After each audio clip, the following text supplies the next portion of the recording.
Now, despite the numerous and expensive government and state programs over the past 30 years, poverty hasn't changed. Blighted communities in our inner cities are still filled with drugs and crime. And race relations have changed, but for the worse. Right. So why haven't those things improved with all the government money that's been spent, or should we say thrown at it? Well, that's why. Thrown at it, and it's not government's role. Mm-hmm. Poverty belongs to local community and church, and Yes. individuals have to participate in their own lives.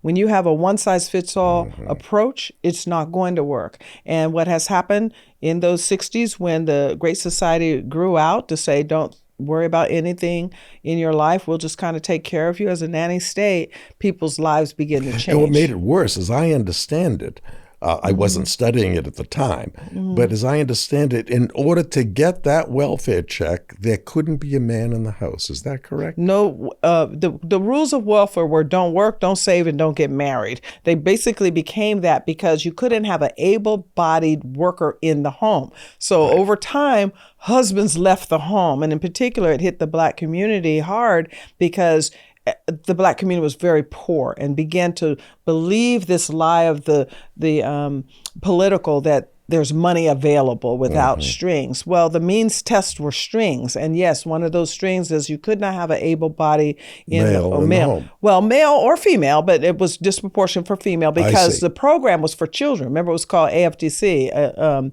We changed all of that through TANF, and that was welfare reform in the 90s, which was the first change in 60 years to that program.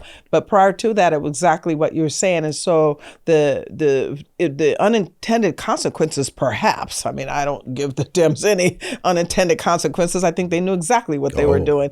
But the unintended consequences was that it collapsed marriage in the Black community. It destroyed the yes. Black family. That's right. So as a result of that, then you do have all these other social ills that you talked about. That's why we still see high crime rate. That's why children growing up without a parent, without one parent, usually the man, a strong man, to control them. Well, and we also concentrated poverty through the housing policy coming out of the HUD.